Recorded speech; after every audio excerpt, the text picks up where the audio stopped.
Hey, this is Pamela Schneider. I'm the retail editor for Blue Book Services, and this is the Produce Reporter Weekend Review. Real quick, got another E. coli outbreak. Uh, It's one a that I big have not, one. oh yeah, I have not heard of this before. Carrots. Apparently it is, and the thing is that the reason we're mentioning it, there's been another update to the initial recall. It's Grimway Farms is recalling carrots. Um, 39 illnesses, one death, but the scope of it is pretty broad. It's, yeah, all over the country, Canada, Colombia, Hong Kong, and the United Arab Emirates. I did not realize that California grown carrots would get to the UAE. That's pretty far. Um, the carrots, initially, the outbreak was August 14th through October 23rd, and here it is almost a month later. But I can guarantee you, I probably have carrots in my fridge from October. Carrots do last a long time. I have seen some coverage in legacy media, so hopefully consumers are getting this message, and hopefully they're seeing messages in stores about it, that if you have any carrots at home, be careful. Yeah, I mean, it's a pretty broad thing here, so it's just worth mentioning. And we'll keep an eye on it, but it looks to be that whatever was happening, it has already happened and it's done. We're just gonna make sure that what's left out of the market is out of people's crisper drawers or oubliettes, whichever one you want it to be.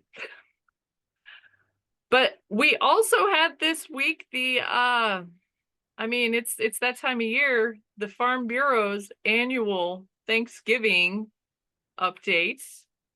And for the second year in a row, Thanksgiving dinner cost has come down. That's a good thing Hmm. because unlike the government's inflation numbers, where the rate of increase is dropping, it's still increasing. But in this case, annual Thanksgiving dinner, it has gone down 2 years in a row. Although, if you look at the chart, it is dramatic how it stayed pretty much the same for like a decade. And then 2022 just exploded like 20% up.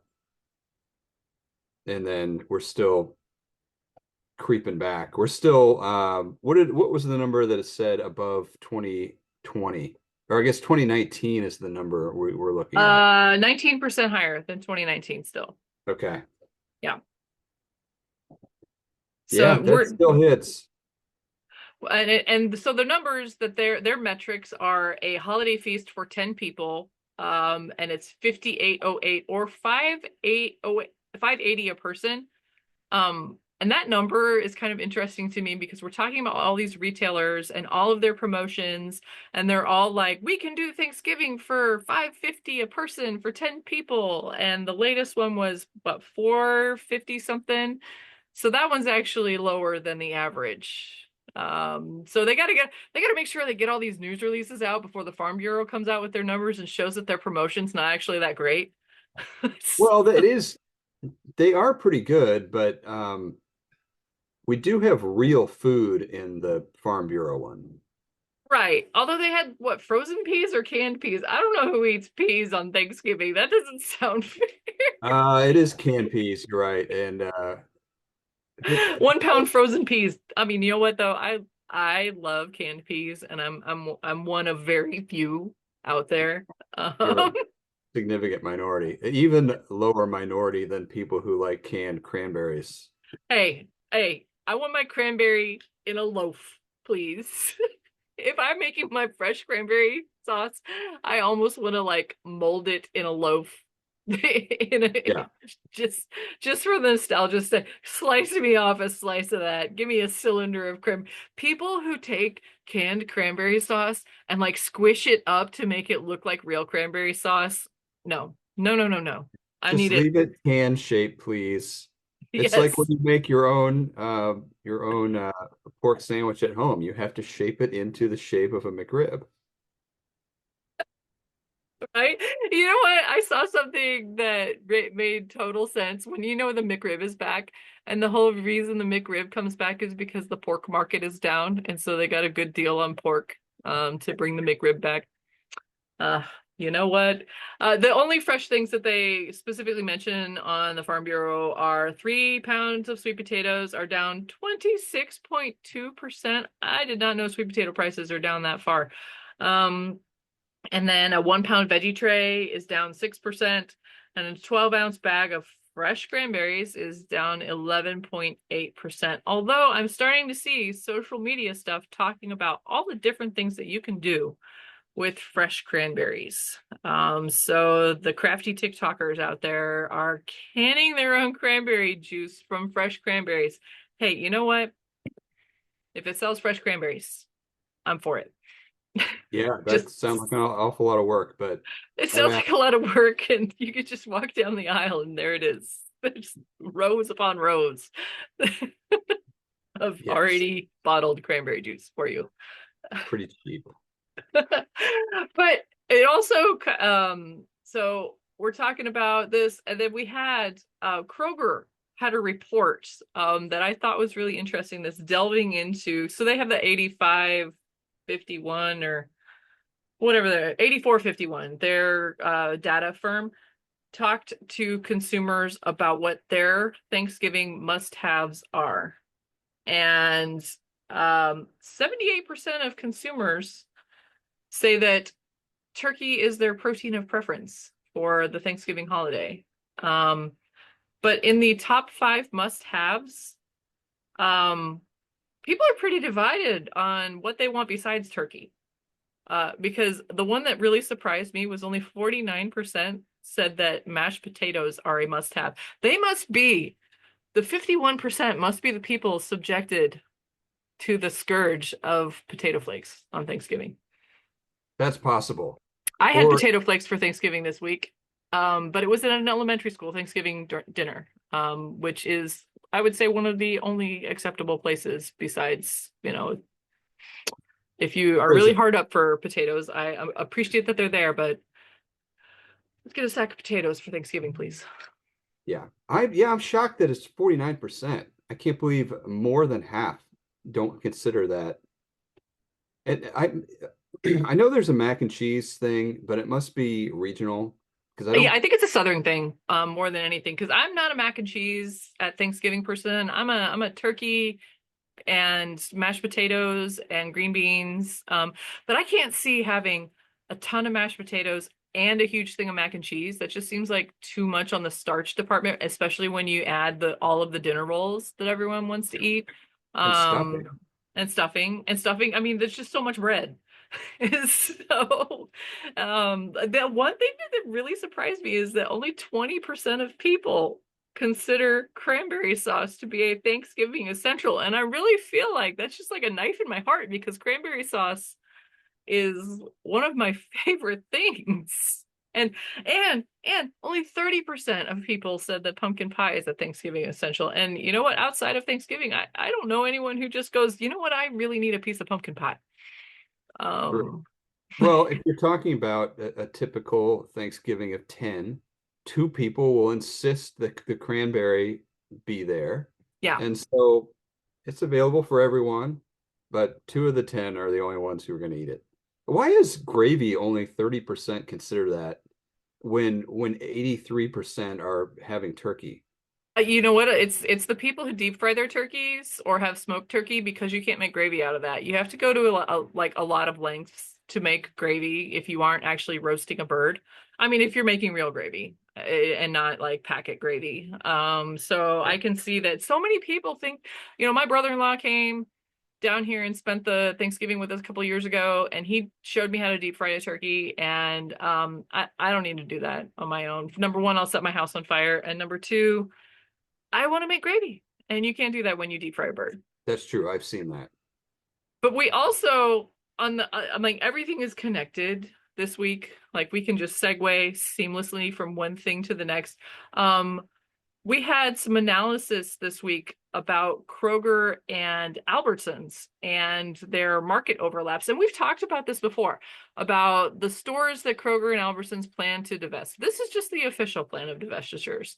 And most of them are Albertsons stores, right? But Dataploor, which is a global location intelligence firm, looked at the market implications and the locations and the overlap, the market overlap of Kroger and Albertsons. And they found that 37% of grocery stores within a 5-mile radius of a Albertsons branded location are Kroger's. So there's a whole lot of overlap. And then I think what was really when they drive down deeper into it, that the 30% of the Albertsons branded locations have a Kroger branded store as their only major grocery competitor. And then they're talking about market share, and this is where I'm like, well, then this is this is actually making Kroger's case. If approved, the merger would control 13 to 18% of the US grocery sales, and using the same metric, Walmart controls 22%. So Kroger and Albertsons can go, well, Walmart's still bigger than us. Yeah, Even right. if we do. The FCC's argument was that Walmart was not considered a competitor, and neither were Aldi or Lidl or Dollar General. They were only considering traditional grocery stores, which, we've tried to be as neutral as we can, but that is preposterous that those would not be considered a competitor to Kroger or Albertsons. But that's just not the reality of the way people shop, especially now when people are making more trips and buying less during trips because of food inflation. Right. If I drive out of my house, if I go one direction, I find an HEB with a Walmart directly across the street. If I go the other direction, I go to an HEB that has a Walmart directly across the street. And they did a study not too long ago in the San Antonio market where it showed that Walmart was putting all of its stores directly across the street from an HEB. Tell me Walmart doesn't consider itself a direct competitor to an HEB or a Kroger or, whatever major supermarket is in any market. And then, around the corner, you find Aldi like, hey, I'm right over here. Yeah. In case you want to start here and get all the stuff you want to save money on here. And then you can go to either Walmart or HEB, and it's strategically located Yeah. to be as close to each other as possible. So you can go, well, am I going to go to this guy today or that guy today? Yeah, I don't agree with that. I think that Walmart absolutely is a competitor to every single grocer in America. Of course they are. Oh, for sure.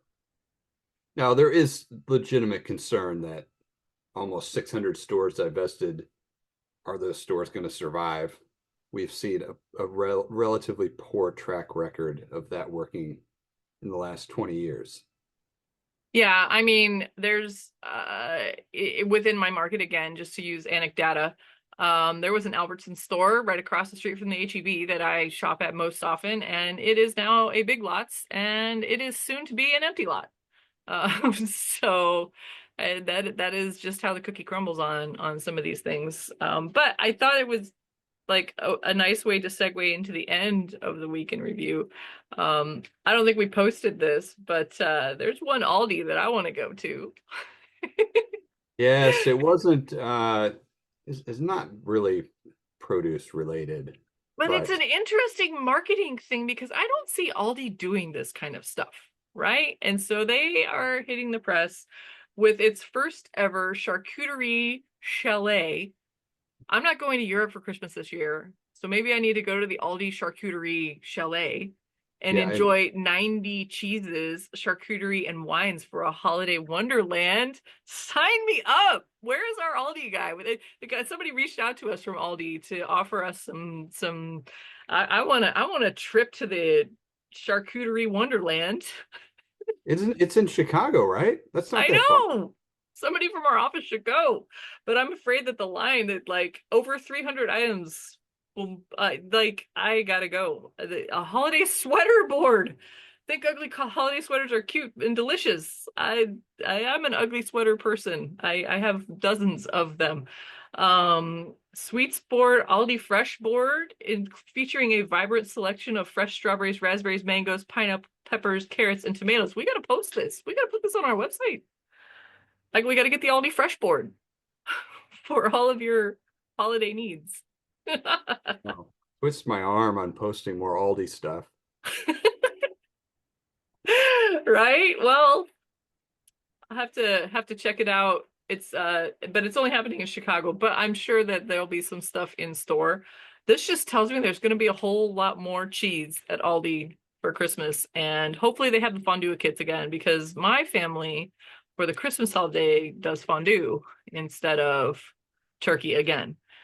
Yeah, that's All right, well that's understandable. it. I saw in the circular that they have a really nice wine advent calendar. Unfortunately, my Aldi does not carry alcohol. Oh, is your Aldi on the Do Kansas side? It is in Missouri, and grocery stores in Missouri can do it, but in the same shopping center, they're next to a drugstore with full alcohol. So I'm sure that was part of their contract on being there. Oh, yeah. Bummer. Well, my Aldi's do have the wine. They don't have full liquor, but they have wine. So I'll have to go check it out next time I'm, 30 minutes from my house near an Aldi. All right, well, that's it for the Produce Reporter Weekend Review. If you are not getting the Produce Reporter newsletter, you need to go to producebluebook.com and sign up. Happy early Thanksgiving. We're not quite there yet. Pre-Thanksgiving. It's Right. time to go shopping. If you don't go shopping now, it's like Mad Max out there. Like I tried to go to Costco last year on the Wednesday before Thanksgiving, Oh, don't do and wow, I might as well have walked. There was no parking. Yeah. I'm None. not doing that. No, no chance. All right.